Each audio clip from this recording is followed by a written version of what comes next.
Bem-vindo, doutores! Nesse vídeo vou abordar os principais pontos da Resolução 2314 de 2022 do Conselho Federal de Medicina que regulamenta a telemedicina, dando enfoque para a teleconsulta, mais conhecida como consulta online. Aguardo vocês após a vinheta.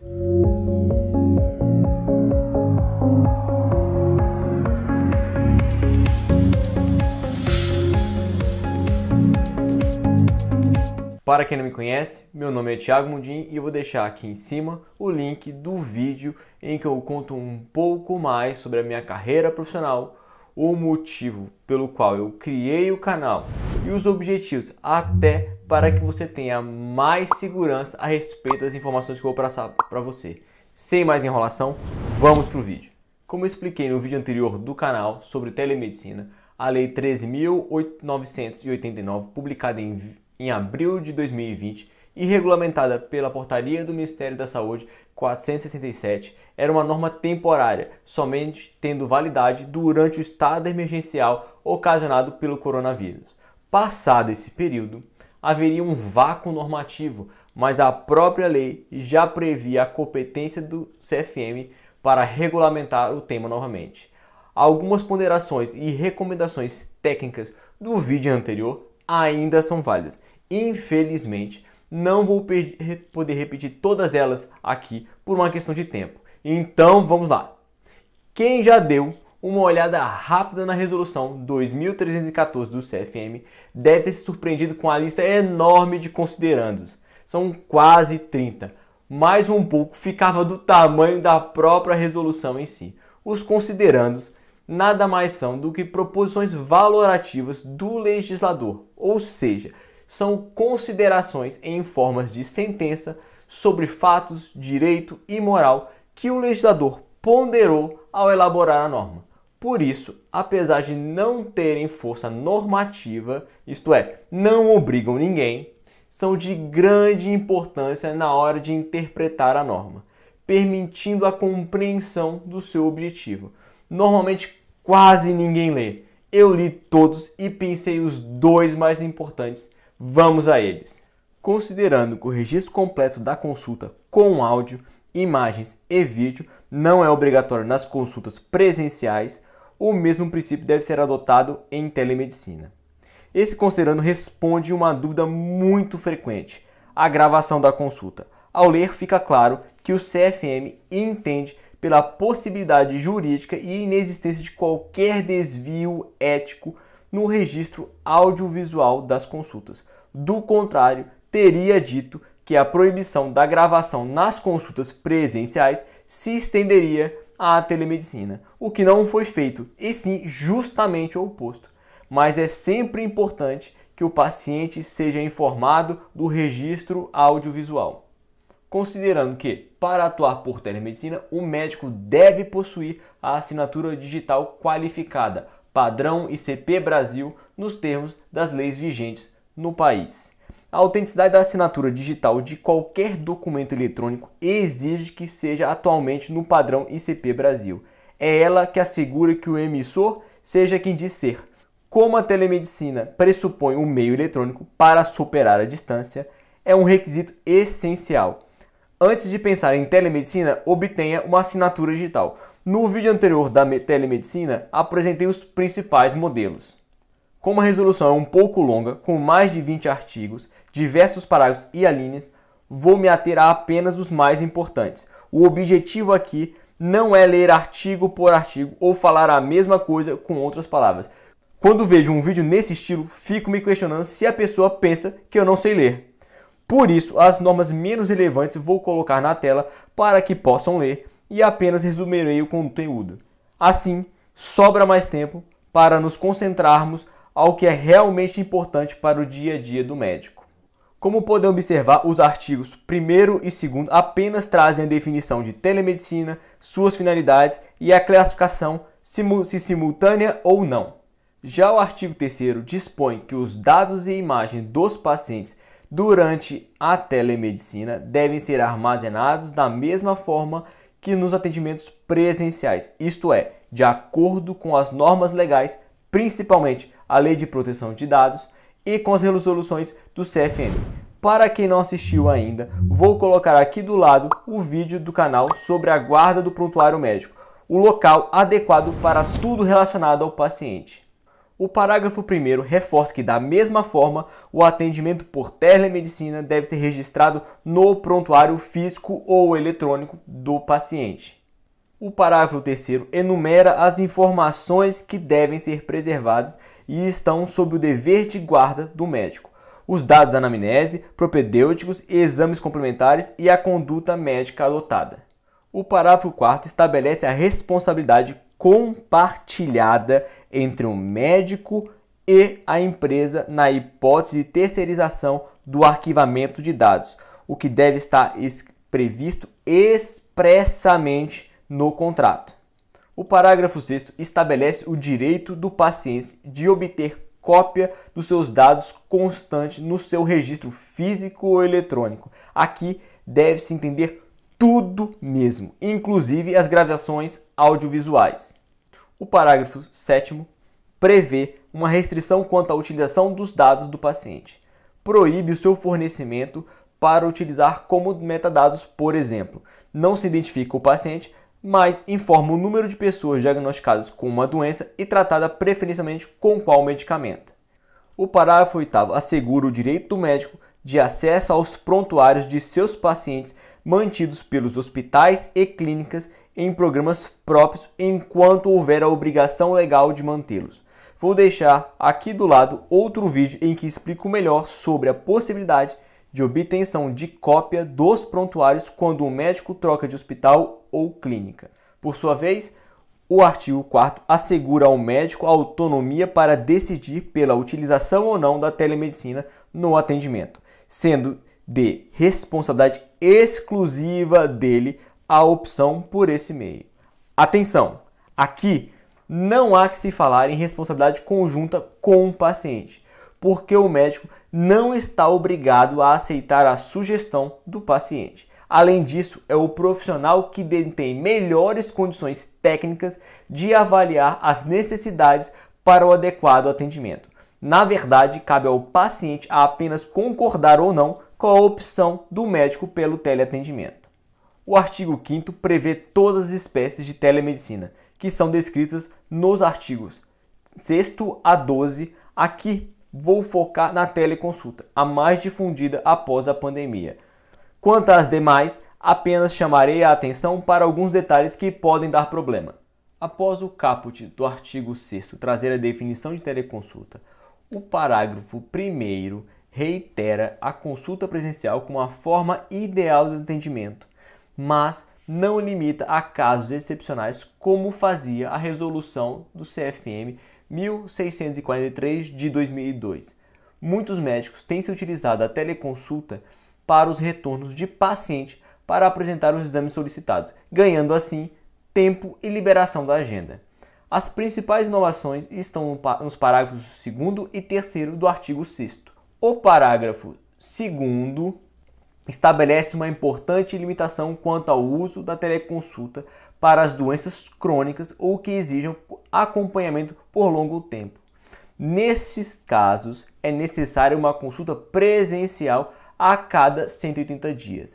Já o parágrafo 3º autoriza que a teleconsulta seja utilizada desde o primeiro atendimento do paciente, afastando o entendimento defendido por alguns de que a primeira consulta presencial era imprescindível.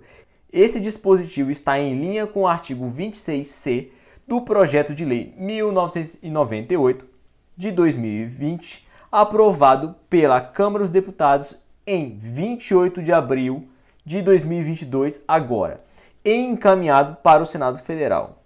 O parágrafo 4º traz a obrigatoriedade do médico informar ao paciente sobre as limitações da utilização da teleconsulta. O parágrafo 5º dispõe sobre o direito do médico ou do paciente de solicitar a conversão em consulta presencial. Esse direito deve estar expressamente previsto no termo de consentimento, especialmente assinado para a utilização da telemedicina. Os parágrafos 4º e 5º são repetições de algumas disposições da portaria do Ministério da Saúde publicada durante a pandemia. O artigo 7º traz a definição de teleinterconsulta como sendo a troca de informações entre médicos, em que um deles é necessariamente responsável pelo acompanhamento presencial. O artigo 8º define o telediagnóstico. O detalhe importante está no parágrafo único, que exige um médico responsável técnico na localidade onde serão executados os serviços de exame. O artigo 9º dispõe sobre a telecirurgia, que está lá regulamentada atualmente na Resolução 2311 de 2020. Como eu já tratei sobre o tema no canal, eu vou deixar aqui em cima o vídeo para quem se interessar. Não vou me alongar. O artigo 10 é sobre o serviço de telemonitoramento ou televigilância.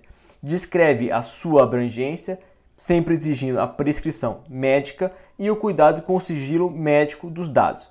O ponto mais importante é o parágrafo 6º, que obriga que todos os dados resultantes do telemonitoramento, inclusive exames, avaliação clínica, prescrição e profissionais envolvidos, devam ser registrados no prontuário do paciente. O artigo 11 trata da teletriagem. É importante ressaltar que a existência do serviço não desobriga o estabelecimento de saúde de possuir um sistema de regulação para o encaminhamento dos pacientes. Por fim, o artigo 12 é sobre teleconsultoria. O artigo 13 elenca os requisitos que devem constar no prontuário quando da emissão de relatórios, atestados e prescrição médica. Os itens A e B, referente à identificação do paciente e do médico, já são o padrão. No item C, muita atenção. Além da data, é necessária a colocação da hora. No item D, está o motivo pelo qual a telemedicina somente pode ser utilizada pelo profissional que possui assinatura digital com certificação no padrão ICP Brasil ou outro legalmente equivalente. Agora, redobrada a atenção ao item E. Deve constar expressamente no prontuário que o relatório, atestado ou prescrição foram emitidos em atendimento feito por meio da telemedicina.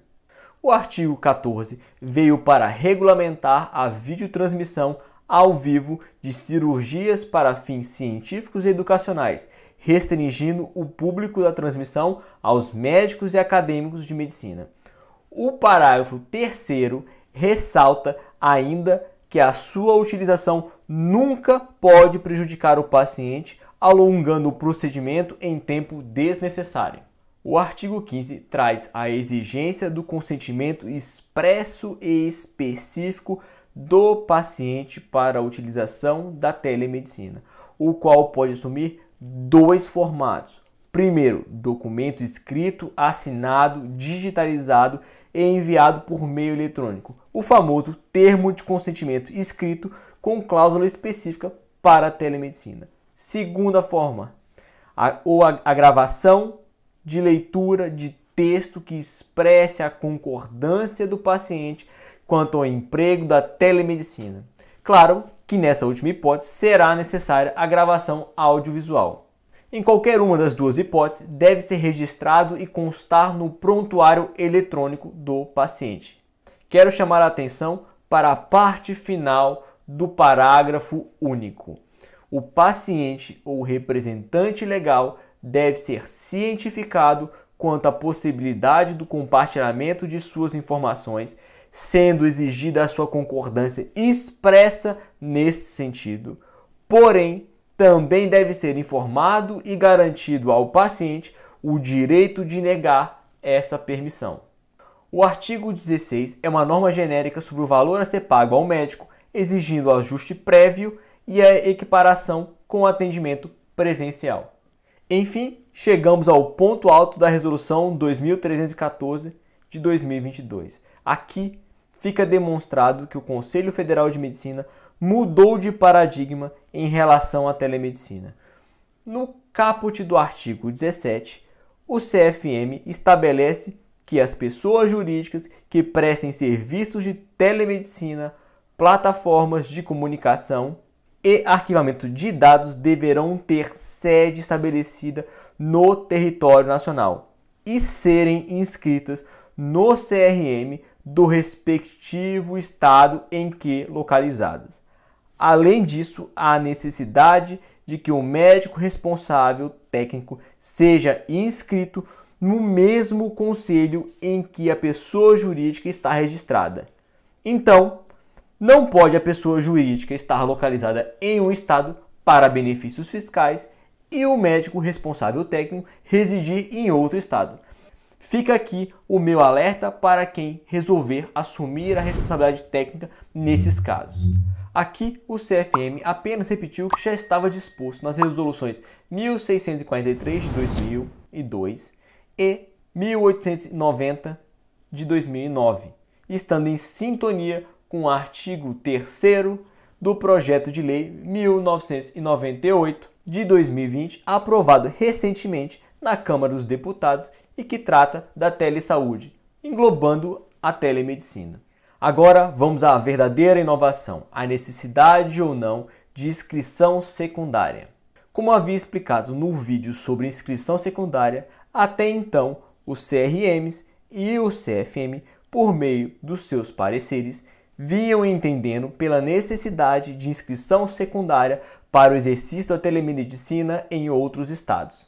Esse entendimento estava baseado no artigo 18 da Lei 3.268 do longínquo ano de 1957. É claro que, na década de 1950, o legislador daquela época, nem no maior dos seus desvaneios, poderia imaginar o uso da telemedicina, ainda mais amplo como hoje em virtude do baixo custo. O parágrafo 1º do artigo 17 veio para dar esse giro de 180 graus ao afastar expressamente a necessidade de inscrição secundária para o exercício da telemedicina em outros estados, bastando a inscrição originária no CRM do domicílio profissional. Aqui, o detalhe mais importante: não basta o simples registro.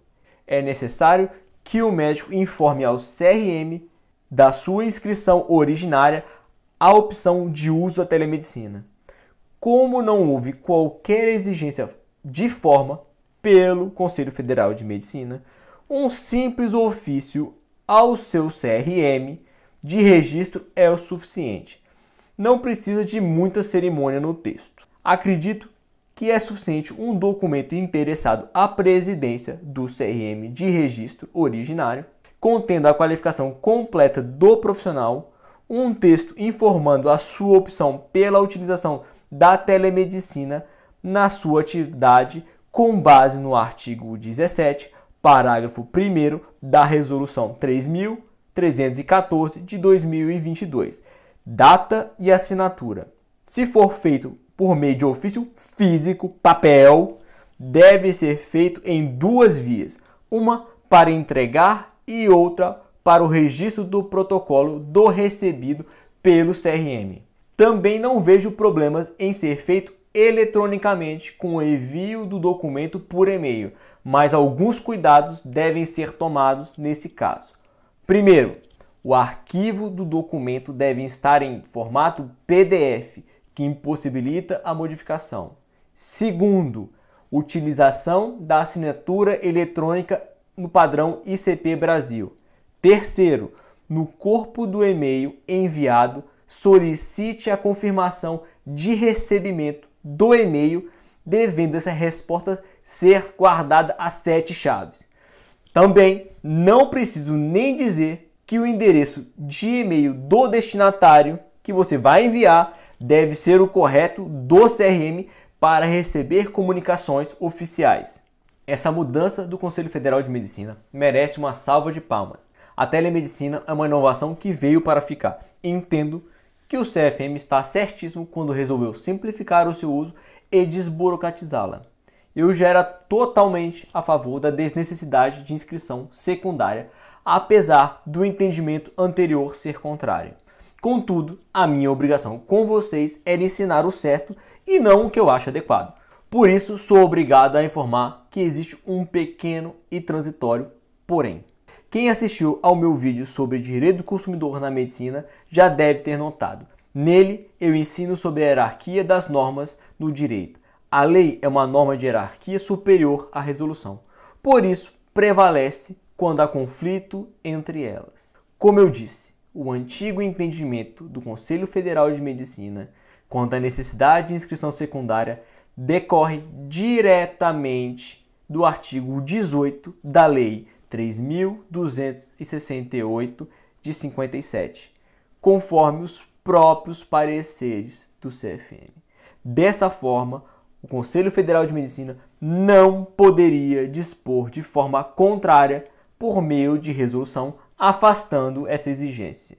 Calma, não está tudo perdido. Não adianta criticar o mensageiro. O meu compromisso é ensinar o certo. Tenho certeza de que o CFM somente aprovou a resolução do jeito que está, porque a Câmara dos Deputados aprovou o projeto 1998 de 2020 com o artigo 26H, que introduz modificação legislativa que afasta expressamente a exigência do artigo 18 da Lei 3.268 e 57 para a telemedicina, como vocês podem ver aqui.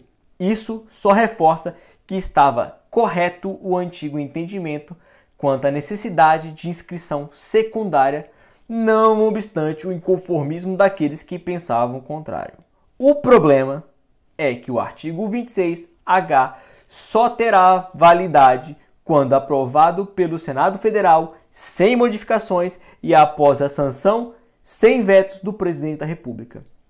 O CFM deve estar confiante de que isso ocorrerá dessa forma e logo. Sim, com todo o meu respeito ao Conselho Federal de Medicina, a verdade é que o Conselho colocou o carro na frente dos bois. Então, onde você, médico, fica no meio dessa confusão? Siga a resolução do CFM. Ninguém poderá dizer que você está cometendo infração ética administrativa ao obedecê-lo. O conflito de normas é problema do Conselho Federal de Medicina. Já o parágrafo 2º do artigo 17 foi uma solução engenhosa do Conselho Federal de Medicina. No vídeo da inscrição secundária, o link dele está aqui embaixo na descrição, apontei que uma das questões que me atormentavam sobre o entendimento da dispensa da inscrição secundária eram as implicações em relação à hipótese de infração administrativa disciplinar. Prevalecendo a desnecessidade de inscrição secundária, o CRM competente para a fiscalização era aquele da inscrição originária do profissional. No contexto da telemedicina, isso impunha ao paciente a necessidade de deslocamento a outro estado para a apresentação da denúncia em um primeiro momento e, posteriormente, uma outra para a realização da instrução probatória do processo administrativo disciplinar, trazendo enormes dificuldades para a parte mais fragilizada. De forma inteligente, o CFM resolveu o problema ao dispor que a apuração da infração ética será feita pelo CRM da localidade do paciente e o julgamento será no CRM de registro originário. Sem dúvida alguma, a palavra apuração se refere à instrução probatória do processo administrativo. Por outro lado, julgamento se refere à prolação de decisão. Mas e o órgão competente para receber a denúncia do paciente? Local da decisão ou da apuração? Não custava nada o CFM ter deixado expresso para evitar essa discussão.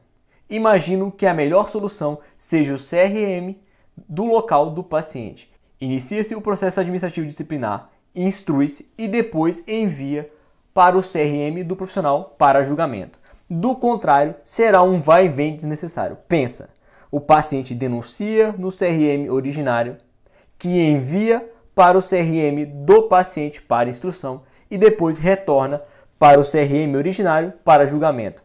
Competência não é um detalhe sem importância. Pode-se colocar todo um trabalho na lata do lixo se não for observada.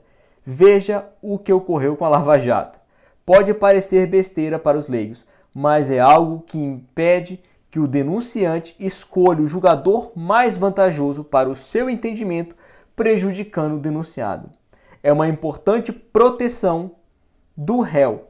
Se alguém do CFM estiver me ouvindo, vale a pena alterar a resolução para colocar o recebimento da denúncia e a apuração de eventual infração e solucionar essa questão de competência. No geral, o texto da norma é excelente. Esse é o único pecado. O artigo 18 reitera o poder de fiscalização dos CRMs quanto ao uso da telemedicina. O artigo 19 dispõe sobre a impossibilidade do uso da telemedicina para substituir o atendimento presencial do SUS. O artigo 21 revoga expressamente a Resolução 1643, que tratava da telemedicina, e o artigo 122 estabelece a validade imediata da nova resolução. Ufa! Chegamos ao fim. Então, o meu objetivo aqui foi trazer os principais pontos da nova resolução 2314 de 2020 do CFM, que trata da telemedicina, uma vez que após a pandemia haverá um amplo uso, principalmente da teleconsulta. Por fim, é importante relembrar que esse vídeo é educativo e tem apenas o objetivo de levar informação ao médico, para que dessa forma se previna contra problemas. Caso surja algum, procure o seu advogado para examinar o seu caso concreto o quanto antes. No direito, prevenir também é o melhor remédio. Se esse conteúdo te auxiliou, deixa seu like, compartilhe com os demais colegas médicos. Você pode estar ajudando alguém a evitar um problema sério. Inscreva-se aqui embaixo no canal, clica no sino para receber as notificações dos próximos vídeos. Inscreva-se no Instagram, eu aviso lá sempre que eu posto aqui no YouTube. Fique à vontade para deixar nos comentários aqui embaixo a sua sugestão de novos temas. Obrigado pela audiência e até a próxima.